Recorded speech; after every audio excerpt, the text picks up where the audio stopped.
شروع اللہ کا نام لے کر جو بڑا مہربان نہایت رحم والا ہے۔ ان فرشتوں کی قسم جو ڈوب کر کافروں کی جان کھینچ لیتے ہیں، اور ان کی جو مومنوں کی جان آسانی سے نکالتے ہیں، اور ان کی جو تیرتے ہوئے جاتے ہیں پھر لپک کر آگے بڑھتے ہیں، پھر دنیا کے کاموں کا انتظام کرتے ہیں کہ وہ دن آ کر رہے گا جس دن وہ زلزلہ آئے گا، پھر اس کے پیچھے اور زلزلہ آئے گا۔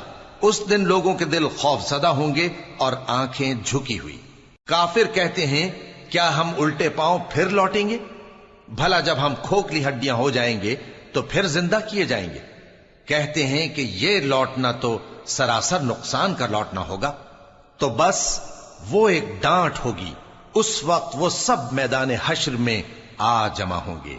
بھلا تم کو موسیٰ کی حکایت پہنچی ہے جب ان کے پروردگار نے ان کو پاک میدان یعنی طویٰ میں پکارا اور حکم دیا کہ فرعون کے پاس جاؤ کہ وہ سرکش ہو رہا ہے، پھر اس سے کہو کہ کیا تو چاہتا ہے کہ پاک ہو جائے اور میں تجھے تیرے پروردگار کا رستہ بتاؤں تاکہ تجھ کو خوف پیدا ہو؟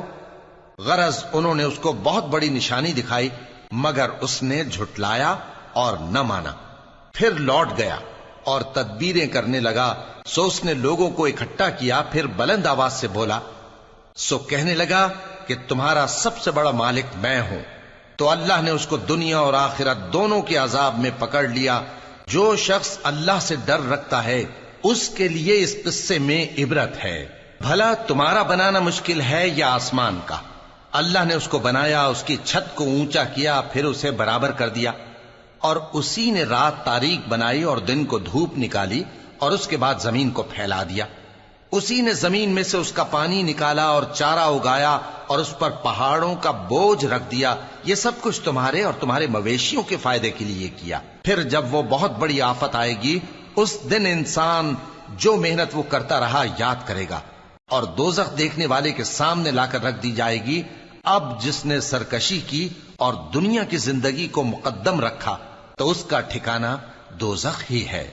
اور جو اپنے پروردگار کے سامنے کھڑے ہونے سے ڈرتا اور نفس کو بیجا خواہشوں سے روکتا رہا تو اس کا ٹھکانہ بہشت ہی ہے۔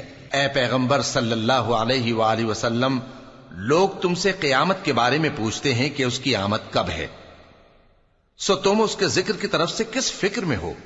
اس کا منتہا یعنی واقع ہونے کا وقت تمہارے پروردگار ہی کو معلوم ہے۔ جو شخص اس سے ڈر رکھتا ہے تم تو اسی کو ڈر سنانے والے ہو۔ جب وہ اس کو دیکھیں گے تو ایسا خیال کریں گے کہ گویا دنیا میں صرف ایک شام یا ایک صبح رہے۔